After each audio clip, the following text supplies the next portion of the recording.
Another leaked trove of documents shows that the scale of Russian information operations is unlike anything we've ever seen before. And it even may have ensnared the world's richest man, Elon Musk. I'm Paul, U.S. Army combat veteran. Let's talk about this insane story. Okay, so this is the latest leaked records that have been obtained by Radio Free Europe, Radio Liberty. And one of the things you guys may know is this is a U.S.-funded arm, but they are insulated entirely. That doesn't mean, though, that they're not going to get perhaps anonymous leaks of documents that, frankly, it's unclear how they could be obtained without access to some level of intelligence. So it seems, again, like a pretty standard kind of playbook, kind of almost sending a message to Russia of like, hey, you can also use your state-funded arm for propaganda purposes, but we can expose true things through our state-funded media arm. So again, this is coming from, I mean, guys, just the scale of this. And what they've targeted is something called the Social Design Agency. This is a Moscow front company that essentially promotes and creates Russian propaganda. But it basically confirms almost every conspiracy theory you've ever heard. The first is that Elon Musk is in fact indeed, whether knowingly or unknowingly, a Russian stooge, right? For example, again, he shared a meme that was found to have been created at the Russian Social Design Agency. And we can actually find it here, right here, right? Elon Musk pointing out a meme of Zelensky when it's been 5 minutes, you haven't asked for $1 billion in aid. And it's again, a popular meme from the early 2000s. You can literally tell because look at this. Look at, I think this was peak high school fashion in like 2007. So again, Elon, classic move here, terminally online, sharing dated memes. But again, absolutely uncritically promoting this on his channel. Bear in mind, guys, Elon owns X, right? So the fact that he is getting duped by Russian propaganda talking points, and the core point here is saying, oh, Zelensky asks for too much money, for a lot of money. He's demanding so much money. Again, as I point out, the U.S. spends about 0.32% of its GDP on aid to Ukraine, and that's through its most generous interpretation. That constitutes, I think, something like less than 10% of the U.S.'s defense budget. And again, a lot of that aid, it's not stacks and stacks of cash. Some of it's cash, don't get me wrong. Some of it is supporting Ukrainian government operations, but the vast majority is more like aid of old equipment that the U.S. was going to cycle out of its inventories anyway. So again, someone like Elon can afford to have an expert actually tell him what's up, right? And to make sure that he doesn't say stupid shit like this or, again, promote Russian propaganda. So, but before I talk about the scale, because that's the other thing that should shock you about this, when we're going to talk about the numbers of what they put out. And before we talk about that, I did want to mention that if you haven't gotten your Strike Gum, you should. Strike Gum is, of course, the energy drink alternative inspired by my time in Afghanistan, where I had to carry around a bunch of energy drinks, literally cans of military issue energy drinks in my cargo pocket on patrol. Once you've drank a lukewarm energy drink, it stays with you forever. So when I decided to create a better alternative, I worked with Liquid Core. They're a U.S. manufacturer, so it's made in the USA. It's obviously veteran-owned. It's the energy drink alternative, 0 sugar. Each piece has as much caffeine as an entire can of Red Bull or Amp Energy. So it's a no-brainer, right?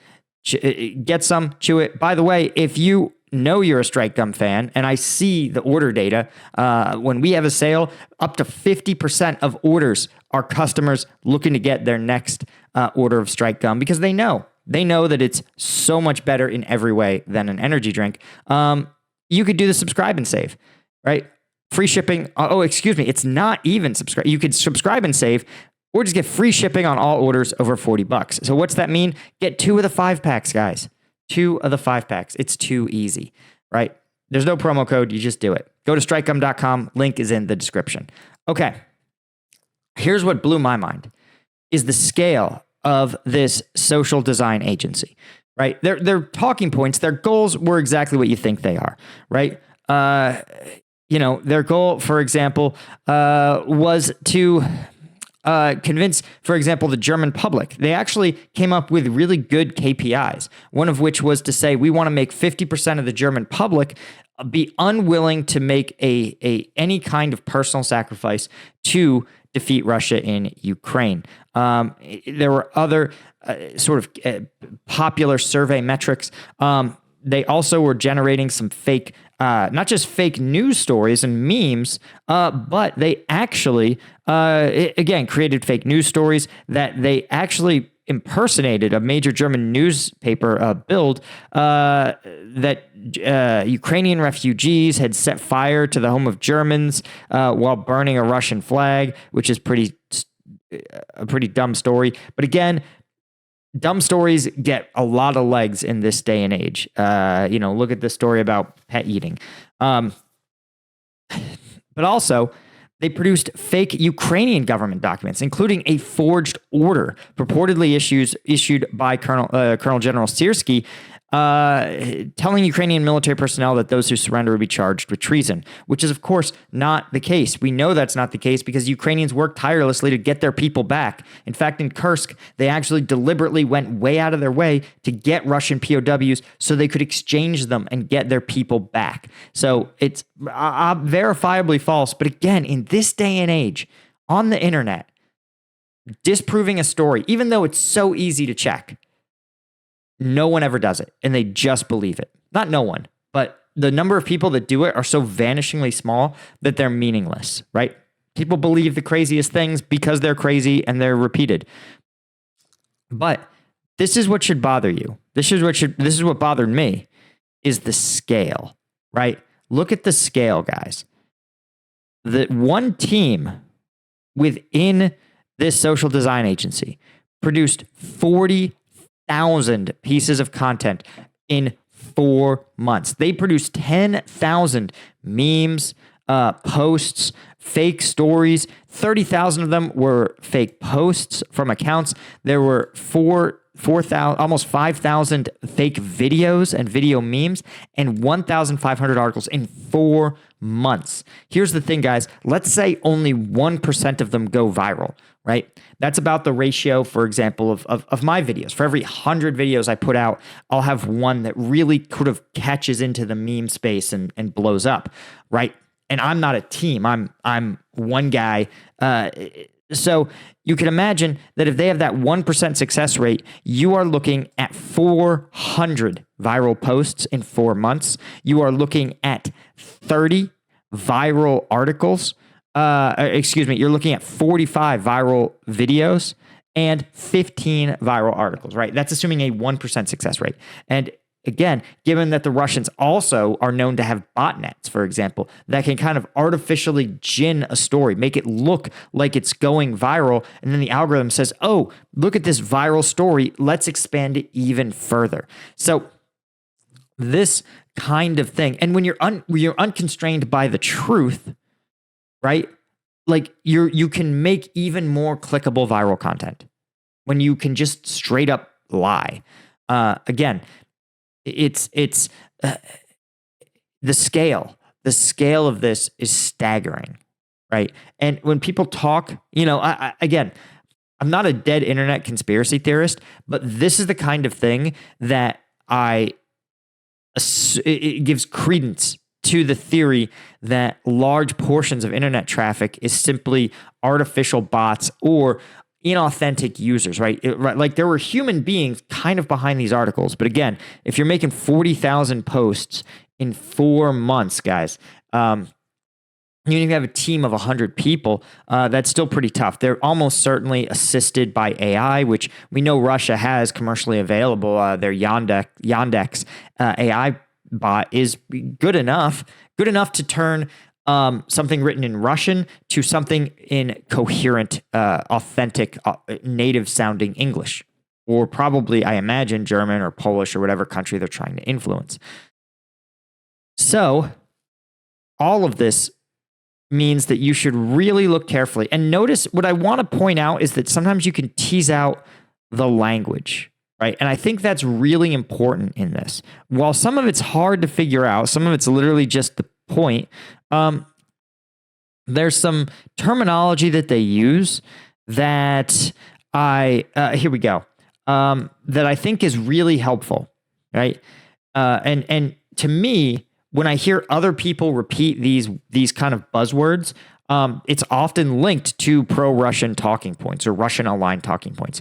One is a plan to paint, quote, liberals and globalists, that's a quote there, as fearmongers, including a possible Russian attack on the EU, to portray support for LGBT rights as detrimental to children's mental health, stoke discontent over high inflation and unemployment, and accuse, quote, EU globalists, unquote, of trying to transform Europe into, quote, a totalitarian military camp, ... like Ukraine, end quote. So again, you hear a lot of people, sources, talking heads, whatever, parroting these points. And we know that, again, they can trick even someone who has a very sophisticated mind like Elon Musk to repeat these talking points, despite the fact that he is literally the richest man on the globe and he still is out there railing against globalists. It's like, guy, who? You, are you, like, what are you talking about, my guy? So again, this kind of like, this is what when you hear these kind of terms or these sort of talking points, right, framed in this way, right? This isn't to say that anyone who worries about children's mental health is dumb. No, of course not. But there is a non-divisive, non-hate-mongery way to sort of have that discussion. Lots of people do, but when you hear someone frame it in a way that is really pointlessly polemic, you should ask yourself, is this authentic content or is this knowing or unknowing Russian propaganda just being repeated? Again, this isn't to say that concerns over high inflation aren't valid. They're super valid, right? And the data backs it up. But again, to sit there and remove it from key pieces of context or, to when you see it appear with allegations about globalists trying to restructure society, that should raise your alert levels that you might not be talking about you might be looking at a Russian bot or someone repeating Russian bot talking points. As you can see, their KPIs here, right? Trying to make more than half of German citizens unwilling to sacrifice their well-being for the sake of defeating Russia, and promote the narrative that the United States is using Germany in an economic hybrid war against Russia. Again, Germany and Russia obviously don't have any bad blood at all. I also want to point out that within Ukrainian social media, in the Ukrainian language space, a bot network produced 34 million comments. 34 million comments from January to April. Let that sink in, guys. If they can produce 34 million comments in Ukrainian, what do you think they can produce in English? Anyway, guys, that's all I had. Huge thank you to the Colonel tier members of CombatVetNews.com. Be sure to hit that subscribe button, especially James Sterling, Steve Moran, Doug Beck, Alan Knudsen, Bastian Hemmerling, Brian Kelly, Dale McCombs, James Ola, and Henry Roussier, as well as all of our Lieutenant tier members. I could not do this without you guys. I appreciate you so much, and I will see you all in the next one. Cheers.